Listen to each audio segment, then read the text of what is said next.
Les comentábamos ayer de una actividad muy interesante organizada por la Universidad Nacional Arturo Jauretche y por el Instituto de Ciencias Sociales y Administración de esa universidad.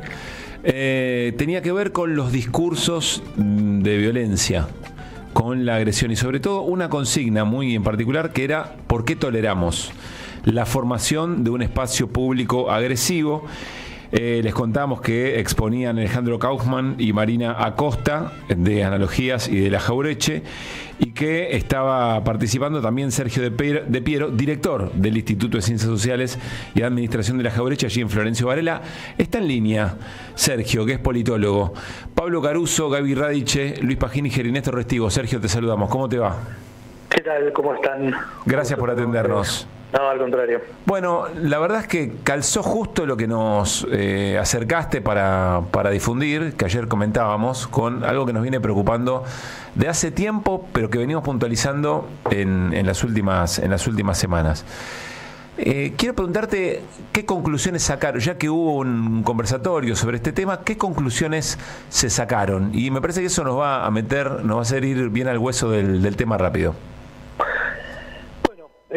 La pregunta, la verdad que nos la hacíamos charlando acá un poco con otros colegas, porque efectivamente se genera un espacio discursivo inédito, digamos, para los últimos 40 años de la democracia argentina, y una de las conclusiones que parece un poco obvia, pero que nos planta frente a la pregunta, que es, estamos frente a algo nuevo, ¿no? Estamos frente a algo nuevo, y lo notamos porque ante el discurso libertario, mileísta, por decirlo de alguna manera, se hace difícil la respuesta, digamos, ¿no? Es decir, bueno, ¿uno qué contesta? ¿Sube la escala de las agresiones? Uno creería que no. Ahora, uno responde, por ejemplo, un dato, el enfrentamiento que nos toca a nosotros, digamos, como universidades, contesta con datos, y la verdad que también es un problema, porque en realidad el discurso libertario prescinde absolutamente de la realidad y de los datos, ¿no? O sea, no ancla ahí su argumentación, no es que la ancla, buena parte de lo que dice son ocurrencias, invenciones, ¿no? Entonces, el desafío más grande, que es difícil arribar pronto a respuestas, es cómo se dialoga con eso cuando uno sigue creyendo claramente en la democracia y en el respeto de los derechos de los otros, ¿no? Sí. Entonces, ahí se abre una pregunta. Pensé que la pregunta primera es esa, digamos, ¿no? Ahora, ahí, frente a algo que es un poco nuevo. Ahí, Sergio, es cierto que es nuevo, pero varias veces lo comentamos aquí. Milei parece haber sembrado algo que se viene cosechando. Hablemos de la recuperación de la democracia para acá, pero que en realidad es parte del modo de hacer de un sector de la política en la Argentina, que es la construcción de un otro digno de ser violentado, ¿no? El peronismo en su momento, o el antiperonismo en realidad. Después el kirchnerismo parece haber ocupado ese lugar. Es decir, frente a la imposibilidad de discutir con argumentos claros, por ejemplo, el rol del Estado o la distribución de la riqueza. Es más, frente a la corroboración de que eso se puede hacer, y hay sectores de la sociedad históricamente vulneradas que han podido vivir mejor con esas políticas públicas, aparece la emocionalidad violenta como una manera de acumular política.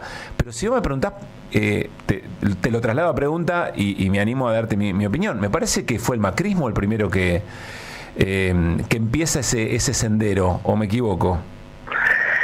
Ahí hay algo que es bien interesante, me parece a mí, porque efectivamente el antiperonismo, en su construcción más primigenia, estuvo basado en algunos datos materiales por parte de las clases que se sentían afectadas materialmente por sus políticas, pero también por mucha construcción simbólica, ¿no? Hay que mirar todo lo que fue el final del peronismo, sí, el libro negro de la segunda tiranía, ¿no? Es de lectura apasionante, diría, si fuera una novela. Sí, claro.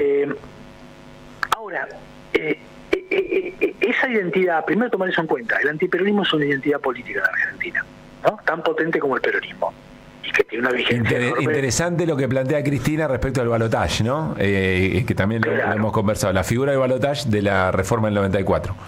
Exactamente, tiene capacidad ordenadora de la política el antiperonismo. Claro, claro. En ese sentido el macrismo se inscribió en esa dinámica y se atrevió a plantear en el espacio público algunas acciones que el mismo macrismo había negado en campaña, ¿no? ese nuevo giro acercándose un poco al modelo que había implementado el menemismo, etcétera.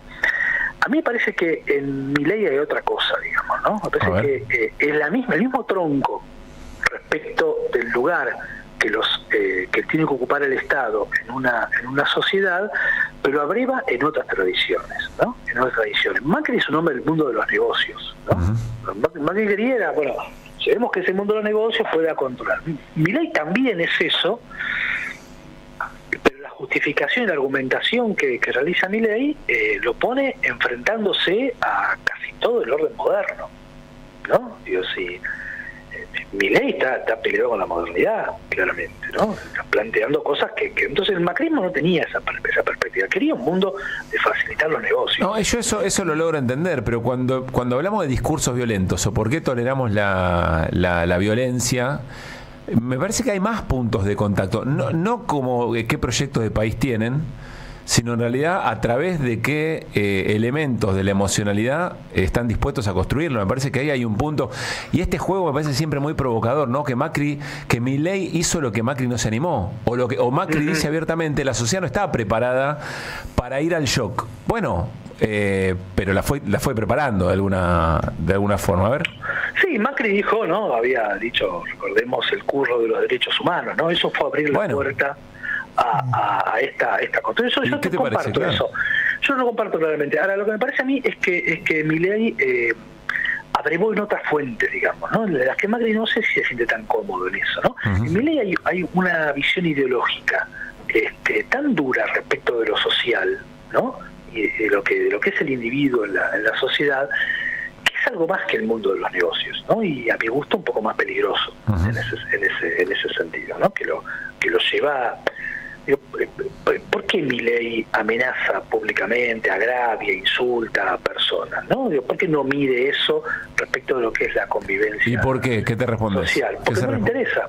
Porque y ayer Alejandro Kaufman lo decía, no le interesa la convivencia social, el orden, todo eso no cree en nada de eso, digamos, ¿no? Por eso digo que es antimoderno. Ahora, no Sergio, Luis Pablo te saluda, ¿cómo estás? Pablo, hay una segunda parte de eso, que también es una pregunta, porque una pregunta es, bueno, ¿por qué Milei hace lo que hace o por qué tiene el discurso que tiene? Pero hay otra pregunta, si querés, hacia la oposición o incluso hacia buena parte de la sociedad, que es la pregunta un poco de la actividad de ustedes de ayer, ¿no? ¿Por qué lo toleramos, no? ¿Por qué se tolera tanta violencia discursiva? Sobre todo pensando en los sectores más organizados, lo toleran los sindicatos, lo tolera buena parte de la comunidad artística, siempre hay excepciones, por supuesto, lo tolera los diputados o los legisladores en las cámaras. ¿Por qué te parece que está pasando eso, que en otro momento a lo mejor aparecía un presidente o cualquier persona con un cargo importante en el gobierno a insultar de la manera que insultan y no era tolerado como se tolera ahora? A mí también la pregunta la verdad que hoy yo no la puedo contestar. A mí me parece que hay algo que es como entramos en una etapa de suspensión de una vara para medir un gobierno. Por ejemplo, la señora canciller, la licenciada Mondino, es básicamente un desastre, ¿no? Es un desastre en el ejercicio de la función pública, ¿no? Una persona que alentó y apoyó la salida de los BRICS y la semana pasada dijo que en una de esas volvemos, ¿no? Sí. Entonces, eso claramente va en contra de cualquier indicador de lo que es ejercer la función pública, cualquiera, el más básico. Entonces, lo que hay ahí ahora es una suspensión de indicadores. No vamos a valorar nada de lo que hace el gobierno de Milei. Nada, no importa que rompa las reglas de la convivencia democrática. Es un gobierno de gente bastante poco preparada para ejercer la función pública, se ve todos los días, gente que no sabe lo que es manejar el Estado. Bueno, administrar algo que se odia es una cosa bastante curiosa, y como que la sociedad decidió por una etapa suspender esos indicadores. Y bueno, vamos a tolerar que esto suceda para ver qué pasa, ¿no? Algunos, en el sentido positivo, creerán que eso es necesario para una mejor vida social, económica, en democracia. Y otros, bueno, hay cierta lógica de que al gobierno se lo deja gobernar, ¿no? Entonces, bueno, se chocará solo, digamos, con la realidad. Pero efectivamente, bueno, es lo que nos movió a hacer esta charla. Claro. Es esa pregunta, digamos, ¿no? Bueno, Y hago una pregunta yo, que a mí me tiene bastante inquieto desde hace mucho. ¿La victoria y el gobierno de Milei es una muestra de la fortaleza o de la debilidad de la democracia, de nuestra democracia? ¿Muestra que nuestra democracia está fuerte, que puede soportar a alguien como Milei ejerciendo el gobierno de esta manera?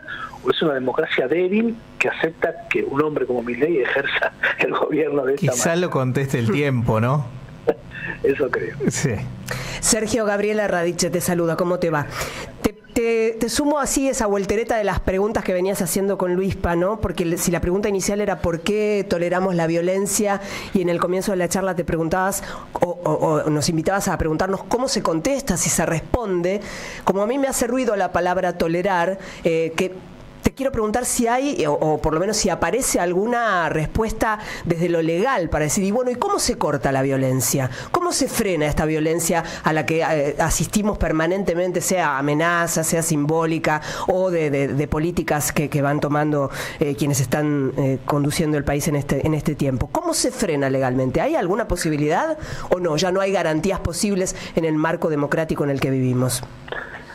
Mira, yo creo que, y me sumo, no sé, la semana pasada, si no me equivoco, Roberto Gargarella, que es cualquier cosa menos peronista o kirchnerista. Pidió juicio político.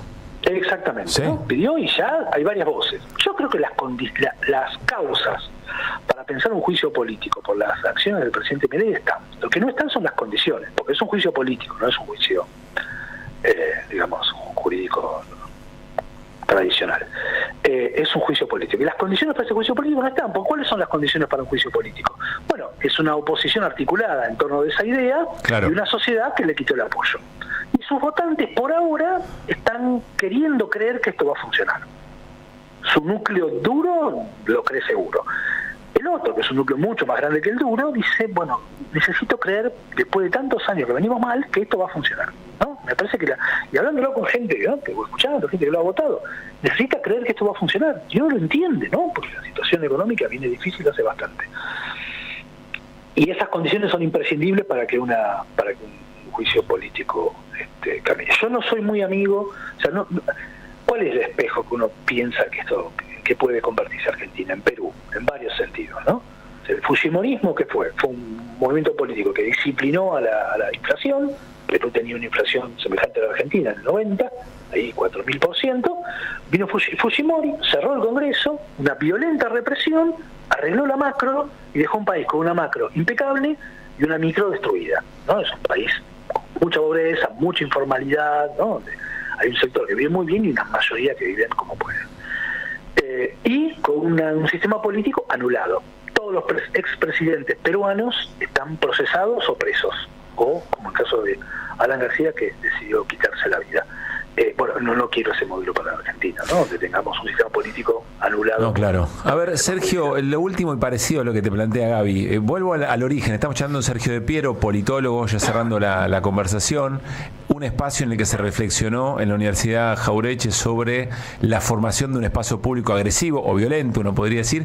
Y la pregunta que ustedes se hacen es ¿por qué lo toleramos? ¿Encontraron respuesta a eso? ¿Por qué lo toleramos? Porque un poco por lo que decía Gaby, uno cree que semejante niveles de violencia como Franco, ¿no?, jefe de gabinete, que dice, y la verdad que las tomas universitarias me preocupan porque esto en los 70 terminó en lucha armada. ¡Upa! Fuerte.